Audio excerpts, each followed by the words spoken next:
की तरह इस शुक्रवार भी साहब आपके बीच आने वाले हैं, लेकिन उसके पहले कुछ बातें आप लोग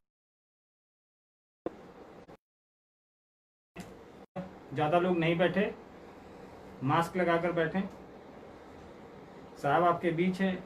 कुछ जिज्ञासाएं भी आई हैं हम लोग को, लेकिन सबकी जिज्ञासा लेना मुमकिन नहीं होता है, क्योंकि पूरे देश से विदेशों से भी जिज्ञासाएं आती हैं।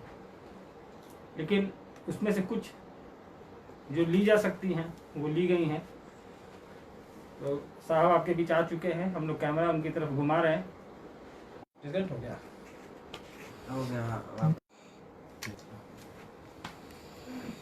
सभी को मेरा प्रणाम।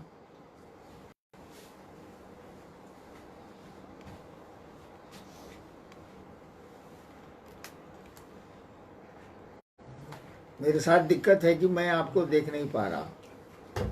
आपको ये सुविधा है कि आप मुझको देख पा रहे होंगे।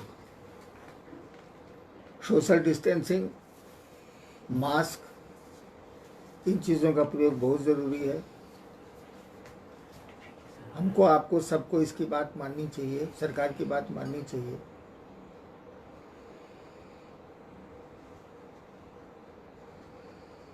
पिछले शुक्रवार को मैं थोड़ी देर के लिए आपसे मुखातिब हुआ था और मैंने कहा था कि अगले शुक्रवार को मैं फेसबुक पर आपके समक्ष आऊँगा। मुझको तो फेसबुक चलाना नहीं आता, मेरे मोबाइल में फेसबुक है भी नहीं। अन्नू बाबू का मोबाइल है, उसी पर फेसबुक हो रहा। कोविड-19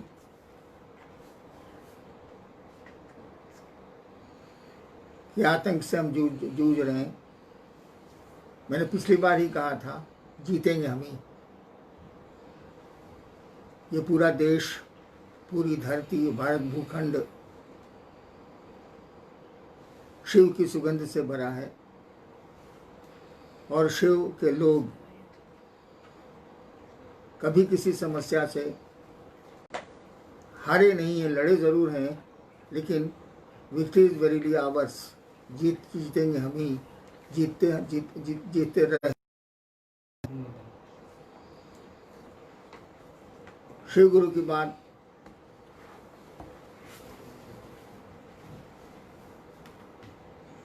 सन 1980 से चल रही है। अब तो व्यापक हो चली है, देश विदेश सारी जगहों पे। एक बात समझनी होगी, एक बात पे ध्यान देना होगा। ये शिव चर्चाएं जो चल रही हैं, अभी तो लॉकडाउन में बंद है, 30 जून तक बंद भी रहेंगी सभी चर्चाएं। तो शिव गुरु की बात गल्प नहीं है, मात्र बातचीत और वार्तालाप नहीं है। एक एहसास है, एक रिश्ता है, एक अनुभूति है, जिसको मैंने पिछली बार भी कहा था। एक भाव है, एक दर्द है। हम आपको उस दिशा पर ध्यान देना होगा, भाव की दिशा पर ध्यान देना होगा।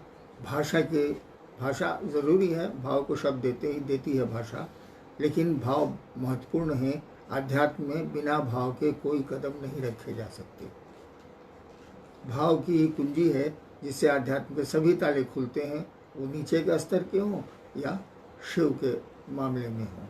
देखते हैं क्या जिज्ञासाएं आपने भेजी हैं, कोशिश करते हैं हम यथासंभव उसका समाधान ढूंढ पाएँ।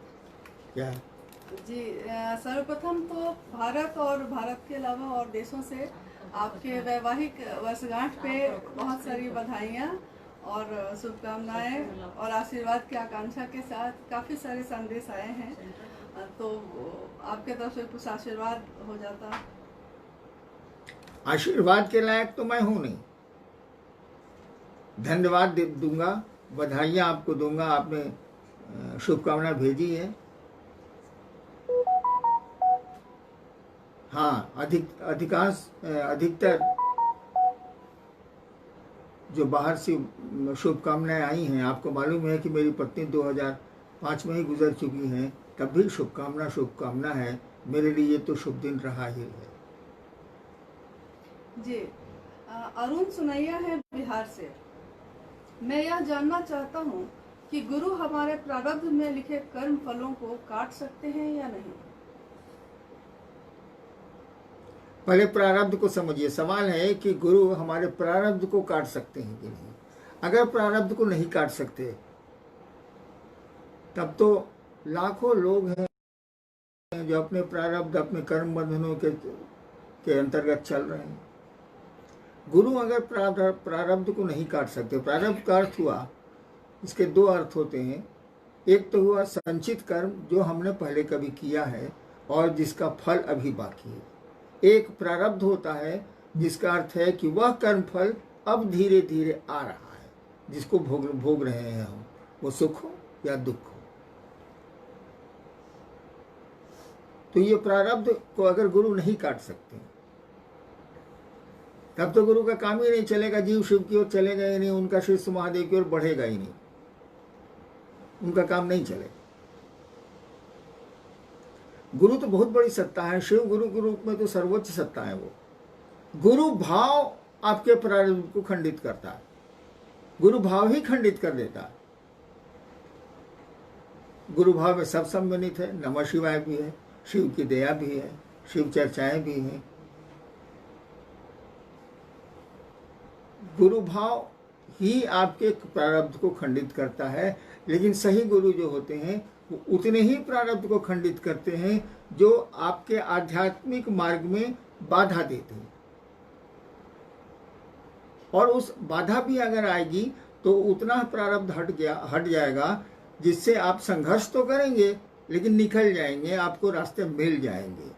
प्रारब्ध तो रहता ही रहता है जीव के साथ, वो कोई भी जीव हो, इंसान हो या मानवेतर प्राणी हो, प्रारब्ध तो रहेगा, कर्मफल तो रहेगा।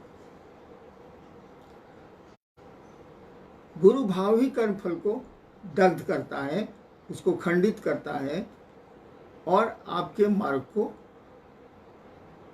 प्रशस्त करता है कि शिष्य उस मार्ग पर चल सके और कर्मफल यानी प्रारब्ध उसको उस दिशा में बाधा कम दे। ऐसी बाधा तो नहीं ही दे, अवरोध ऐसा है नहीं दे कि हमारा आपका आगे बढ़ना, उन्नयन होना हमारा आपका रुक जाए। वैसे हमेशा जान लीजिए कि ज़िंदगी में ख़राब समय आता है। जब भी आप चलते हैं सड़कों पे तो ख़राब सड़कें आती हैं आपके मंजिल तक और उन सड़कों से गुजरना पड़ता है। मैं मानता हूँ कि अगर ट्रैक्टर से ख़राब सड़कों पर गुजरें आप तो आपको परेशानी ज़्यादा होगी, शरीर की थकान बढ़ेगी। लेकिन उन्हीं खराब सड़कों में अगर अच्छी गाड़ी से गुजरें, स्कॉर्पियो से गुजरें, बोलेरो से गुजरें, अच्छी गाड़ी से गुजरें तो आपको जर्क कम होगा। ये महसूस होगा क्योंकि रास्ते खराब हैं, लेकिन शरीर में दर्द कम होगा, थकान कम होगी। मैंने कहा जिंदगी में शिव की सवारी ले लो, शिव की सवारी ले लो। वो खराब सड़कें जब आएंगी तो आपको महसूस होगा कि खराब समय जा रहा है, असुविधाएं हो रही हैं, परेशानियां हो रही हैं, लेकिन आपकी गाड़ी धीरे धीरे धीरे धीरे हिचकोटे खाते निकल जाएगी। आपका एहसास थोड़ा कम हो जाएगा, दर्द थोड़ा कम हो जाएगा। तो ये याद रखिएगा, गुरु प्रारब्ध को खंडित करते हैं, नष्ट करते हैं, दग्ध करते हैं।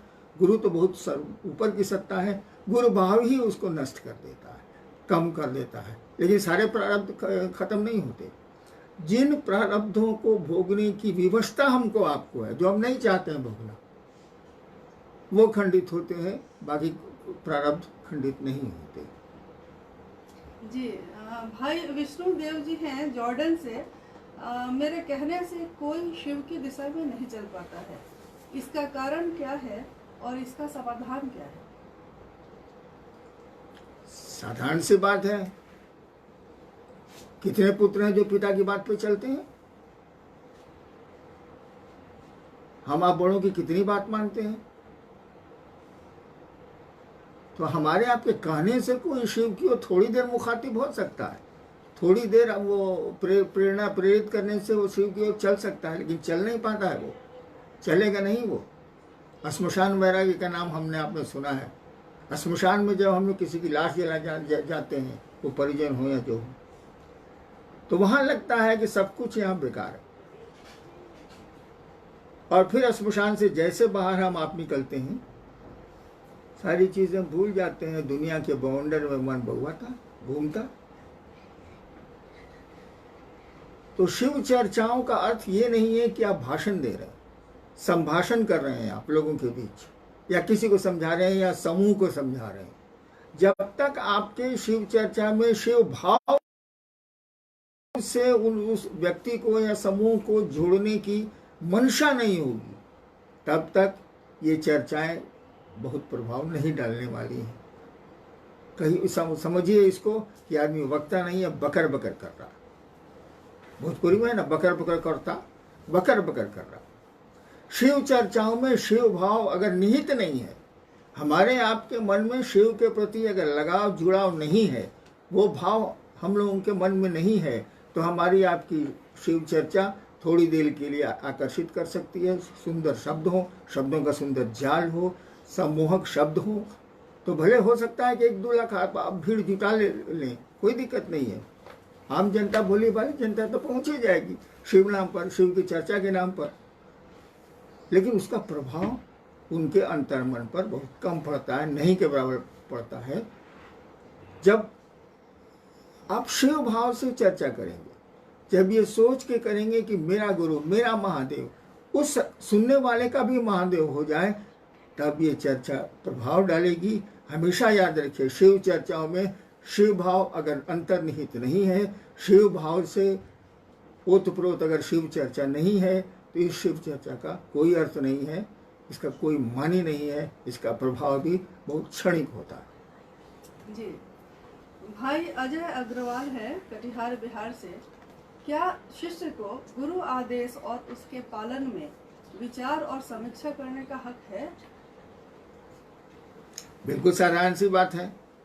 गुरु आदेश पर जो भी गुरु ने आदेश दिया हो, हमारे आपके गुरु ने जो भी कहा हो, शिव तो कुछ अपने शिष्यों को कहते नहीं है।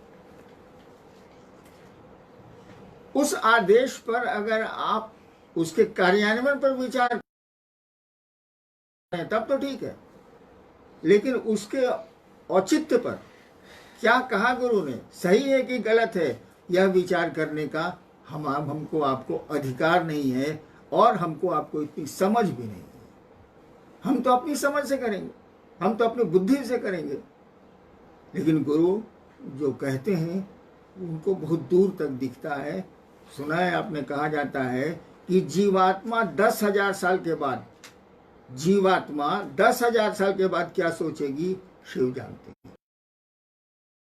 वो जो आदेश देते हैं उसको बहुत वो लंबा होता है, बहुत लंबा समय लेके चलता है जीव के लिए, इसीलिए उसकी समीक्षा करना, आदेश की समीक्षा करना बिल्कुल गलत है। ऐसा स्वभाव शिष्य का नहीं होना चाहिए। शिष्य शब्द की व्याख्या देखिए, शस धातु से बना, जिसका अर्थ होता है शासन, प्रशासन, अनुशासन। शिष्य वही है जो गुरु के द्वारा अनुशासित होने योग्य हो। शिष्य यानी कोई गुरु होगा। शिष्य वही है जो गुरु के द्वारा अनुशासित होने योग्य हो, यानी गुरु ने कहा आम ले आओ, आप इमली ले आ रहे, गजब वाले आपका। गुरु ने कहा शिव चर्चाएं करो, इस उद्देश्य से करो कि लोग, तुम भी शिव से जुड़ो, दूसरे भी शिव से जुड़े। हम आप शिव चर्चा करते हैं पैसे के लिए, सम्मान के लिए, सुविधा के लिए, ऐशो आराम के लिए। ये तो शिव चर्चा नहीं है, ये तो ढकोसला है, ये दूसरों को उल्लू बनाने का तरीका है। शिव चर्चा जो आप कह रहे हैं कि हम कहते हैं और लोगों को प्रभाव नहीं पड़ता है, प्रभाव धीरे धीरे पड़ेगा। अगर शिव भाव है तो थोड़ा कम समय लगेगा, शिव भाव नहीं है तो ज़्यादा समय लगेगा। संगति का भी असर होता है, सानिध्य का भी असर होता है, लेकिन उसमें समय ज़्यादा लगता है। शिव भाव रहेगा तो वो सचमुच में शिव का शिष्य बनेगा, शिव से जुड़ेगा, शिव का सानिध्य भी उसको मिलेगा, उसका जीवन सुंदर हो जाएगा। नेक्स्ट जी, भाई आशीष जी हैं पूर्णिया से। शिव शिष्यों का सबसे महत्वपूर्ण बिंदु क्या होना चाहिए? खुद शिव का शिष्य होना या फिर दूसरों को शिव का शिष्य बनाना, जबकि शिष्य तो शिष्य नहीं बनाता है, शिष्य तो गुरु बनाते हैं। बिल्कुल सही है, शिष्य का काम शिष्य बनाना नहीं होता। शिव गुरु चर्चाओं में शिष्य बनाने की परंपरा की शुरुआत जो हुई उसके पीछे मंशा दो थी। एक मंशा थी कि आप भी समझें कि शिव गुरु हैं, और दूसरा भी समझे कि शिव गुरु हैं। और जब तक आप समझेंगे नहीं कि ये मेरे गुरु हैं, ये मेरे माँ बाप हैं, तब तक पुत्र का भाव नहीं जगेगा, तब तक शिष्य का भाव गुरु के प्रति नहीं जगेगा। इसीलिए शिव चर्चा का ये अर्थ, एक यह भी अर्थ प्रयोजन है कि आप खुद समझें कि शिव आपके गुरु हैं। जैसे जैसे समझेंगे शिष्य भाव उत्तरोत्तर बढ़ता जाएगा। और जब तक नहीं समझेंगे कि शिव आपके गुरु हैं, जब तक ये बात विचार में रहेगी, जब तक ये विचार घनीभूत नहीं होता है कि शिव मेरे गुरु हैं, ये समझाने से होता है। अरब में कहावत है, जो बात नहीं समझ पाते हो दूसरों को समझाओ। धीरे धीरे आप समझने लगते हैं, और जैसे जैसे समझेंगे आप कि शिव मेरे गुरु हैं, दूसरों को समझाने की कोशिश में आसान है, आपने समझना बड़ा कठिन है, तो आपके गुरु शिव होने लगेंगे, शिष्य भाव बढ़ने लगेगा। इसीलिए शिव गुरु चर्चा का विधान है। अभी तो लॉकडाउन है, 30 जून तक हमने कहा कि कोई चर्चा नहीं होगी। अरे भैया, जीवन रहेगा तब ना गुरु चर्चा, क्योंकि शिव को पाने के लिए गुरु चर्चा एक माध्यम नहीं है। नमः शिवाय भी हमने कहा है आपको करने को, दया मांगने को भी कहा है। मैंने तो पिछले बार भी कहा था कि मैंने जब शिव को गुरु माना तो 8 वर्षों तक तो मैंने कोई चर्चा की ही नहीं, मुझको पता ही नहीं था। मैं तो ये भी नहीं जानता था कि शिव गुरु है। मैंने भगवान शिव को गुरु समझ के गुरु अपना बना लिया, और 8 वर्षों तक तो मैंने कुछ कहा नहीं। जब मुझको लगा कि शिव कमाल के गुरु हैं, अनुपम गुरु पद है इनका, जो मेरे साथ हुआ, तब मैंने लोगों को धीरे धीरे कहना शुरू किया कि भैया महादेव को गुरु मानिए, उनको अपना गुरु मानिए। हमको आपको शिव को गुरु मानने से वो गुरु नहीं हो जाएंगे, वो तो गुरु हैं। हमको आपको ये मान लेने से कि स्कूल चलता है, हम आप उसका ज्ञान नहीं ले पाएंगे। हमको आपको जुड़ना होगा, स्कूल को अपना स्कूल बनाना होगा, गुरु को अपना गुरु बनाना होगा। डॉक्टर कोई, हम लोग बहुत जानते हैं कि फलाना डॉक्टर है रांची में या पटना में, लेकिन क्या हमारा आपका इलाज हो रहा है? बीमारियां हैं और इलाज नहीं हो रहा, क्योंकि वह डॉक्टर मेरा डॉक्टर नहीं। मैं उसके दरवाजे गया ही नहीं, मैंने संपर्क किया ही नहीं। ठीक उसी तरह शिव तो गुरु हैं, आप मानिए चाहे मत मानिए, तो गुरु रहेंगे, अधिकाल से हैं, अनंत काल तक रहेंगे। ईश्वर नहीं तो गुरु कैसे नहीं? उनको अपना गुरु बनाना होगा। और एक बात जान लीजिए, जो सबका होता है वह बहुत कम आदमी का अपना होता है। सार्वजनिक सत्ता, सार्वजनिक व्यक्ति होता है बहुतों का, लेकिन निजी बहुत कम का होता है, अपना बहुत कम का होता है। रेलगाड़ी सबकी है, किसी की निजी नहीं है, कोई उसको निजी समझता ही नहीं। सरकारी सामान हम लोग निजी समझते हैं? नहीं समझते। सरकारी गाड़ी का उपयोग मैंने 32 साल किया है, अपना कहाँ समझते? ट्रांसफर हुआ, गाड़ी छूटी, क्वार्टर छूटा, खत्म। तो सार्वजनिक शिव सबके हैं, सभी जानते हैं कि सबके हैं, घर घर में उनकी पूजा होती। यह जानने से हमारे आप में कोई परिवर्तन नहीं होने को है, उसको अपना बनाना होगा। जैसे अपनी चप्पल, यहां 10 आदमी बैठे हैं, सामाजिक दूरी बना के बैठे, इनके चप्पल कहाँ हैं? चप्पल इनको नहीं कहेगी भैया दीदी हम एजा छी हमरा पहिनला, नहीं कहेगी। इनको पता है कि मैंने चप्पल कहाँ खोली और मेरी चप्पल कैसी है। इनको पता है कि इनके जेब में पैसे कितने हैं, पैसे नहीं बोलते, वो निर्जीव हैं, लेकिन इनके हैं इसीलिए इनको पता है। आपके भी जब शिव अपने हो जाएंगे ना, तो किसी बाहरी ज्ञान की जरूरत नहीं है, आपको खुद ही ज्ञान मिलने लगेगा कि शिव कैसे हैं, मेरा गुरु कैसा है, खुद ही होने लगेगा। जी, भाई संगम है भागलपुर से। साहब, आपके जीवन में मात्र एक सोच, एक विचार, एक भाव आया और अस्थायी हो गया और आप शिव के शिष्य हो गए।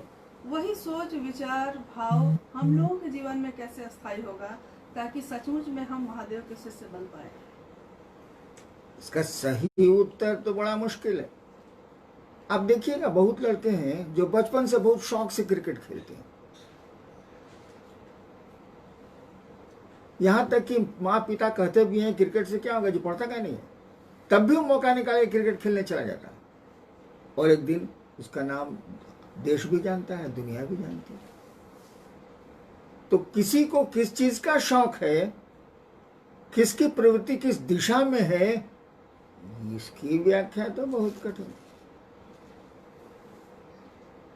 ये मुझको बचपन से ही था कि साधु लोग पहले आते थे, मेरे पिताजी अफसर थे, तो कुछ चमत्कार दिखा दें, कुछ ही कर दें, जो चलता है। मुझको लगता था कैसे करता है,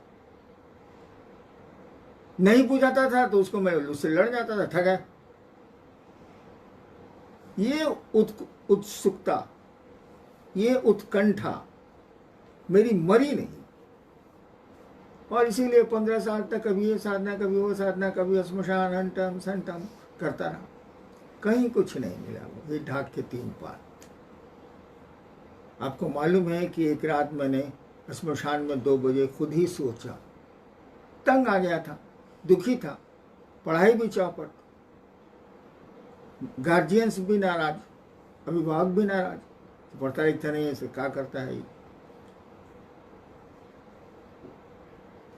कि गुरु ईश्वर होते हैं, महेश्वर होते हैं, तो महेश्वर गुरु क्यों नहीं? खुद रात के अंधेरे में सोच रहा था। मैंने सुना था कि शिव महेश्वर को कहते हैं, मेरे पिताजी बताया करते थे मेरी मां को।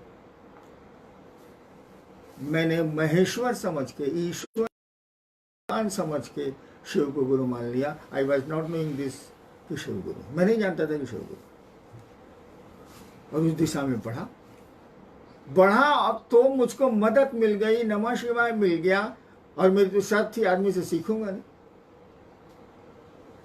उस दिशा में बढ़ता चला गया। नौकरी में भी वो मेरा शौक रहा, दिन भर सरकारी काम, रात में शिव गुरु की बातें, तो एक लगन थी।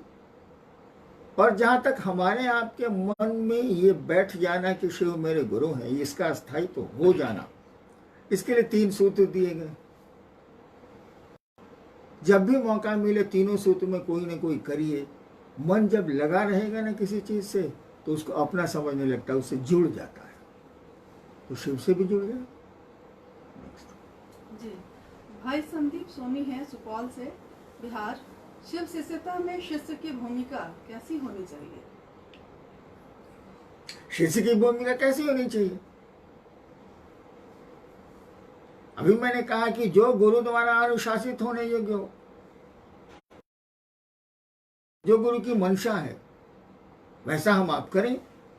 और शिव का जो जो आचरण संसार में है, हमको आपको कोशिश करनी होगी कि वैसा आचरण हम आप प्रस्तुत करें। धीरे धीरे ये आदत आपकी बन जाएगी, स्वभाव बन जाएगा। आदत हमको आपको डालनी चाहिए। देखिए, शिव सांप को भी रखते हैं, चूहे को भी रखते हैं, बैल को भी रखते हैं, बाघ को भी रखते हैं, वहां कोई अंतर नहीं आता है। शिव भाव की परिधि में लोग अपना जन्मजात गुण छोड़ दे रहे हैं। सांप चूहे को खाता है, बाघ बैल को मारता है, मोर सांप को खाता है, शिव परिवार में सभी। तो हमको आपको भी ऐसा ही आचरण करना चाहिए, ऐसी ही कोशिश करनी चाहिए। शिव साधुता की पराकाष्ठा, गृहस्थ जीवन की पराकाष्ठा। हमको आपको भी घर को घर रहने देना चाहिए। मैंने कहा भी है, घर को मसान मत बनाइए। घर की अपनी गरिमा होती है, उसको बना के रखिए। साधुता की एक गरिमा होती है, उसको बना के रखिए। शिव तो गृहस्थों के भी आदर्श हैं, साधुओं की भी पराकाष्ठा है, उनके भी आदर्श हैं। तो हमको आपको वैसा ही बनना चाहिए। असामाजिक कृत हमको आपको शिव मार्ग में, शिव शिष्यता के मार्ग में कठिनाई उत्पन्न करेंगे उसको छोड़ना चाहिए। जी, बहन रीता शर्मा है मुजफ्फरपुर बिहार से। आध्यात्मिक साहित्य जो प्राचीन समय से हम लोग चला आया और हमारे पास उपलब्ध है, ये मात्र जानकारियों का संग्रह है अथवा शिव के लिए आकर्षण भी पैदा कर सकता है? जानकारियां हमेशा याद रखिएगा, जानकारियां इल्म नहीं है। जानकारी से आपको हुनर नहीं मिलेगा। You can't know the technique. जानकारी जानकारी है, सूचना सूचना है, सूचना नॉलेज नहीं है। तो जानकारियों से थोड़ा भाव तो जगता है। शिव के बारे में जानकारी बढ़ी, अगर मन को अच्छा लगा थोड़ा भाव बढ़ता है, लेकिन वो क्षणिक होता है। जब तक आपको करेंगी। वो पानी का टंकी देखा है जो छत पर लगी रहती है, पानी की टंकी, 2-3 नल से उसमें पानी भर दीजिए। वो उपनिषद का नल हो, पुराणों का नल हो, समाज से सीखा नल, ज्ञान का नल हो, शास्त्रों का नल हो, ग्रंथों का नल हो, सबसे पानी टंकी में भर दिया है आपने, जानकारी आपको हासिल हो गई। ये पानी शुद्ध नहीं है, कुछ दिनों में सड़ जाएगा। भले लोगों के बीच आप उस पानी का नल खोलेंगे तो लोग कहेंगे उपनिषद का बहुत ज्ञान है, शास्त्रों का भाई साहब को बहुत ज्ञान है, ग्रंथों का इनको बहुत ज्ञान है, भजनों का इनको बहुत ज्ञान है, लेकिन पानी सड़ गया है। दूसरे पिएंगे तो हानि करेगा वो जल। शुद्ध जल लाने की कोशिश करिए। कुएं का जल जितना निकलता है उतना ही नया जल भीतर से फूटता है, भीतर से आता है। हम सब जानते हैं। गुरु आपको कुआं बनाते हैं, गड्ढा नहीं बनाते, पानी की टंकी नहीं बनाते। जानकारियाँ ठीक हैं, लेकिन जानकारियाँ कहीं जमा हो गई तो वो सड़ांध पैदा करेगी। समाज के लिए कोई लाभ इससे नहीं होगा। नीति श्लोक बन के बात। जी, अब मैं नहीं बोलूंगा। आप सबों को मेरा प्रणाम। अगली बार बंद कर दिए, अगली बार शुक्रवार को ही आऊंगा, लेकिन अब 1 बजे नहीं, 1:30 बजे, 31 में। सबको मेरा बहुत बहुत प्रणाम।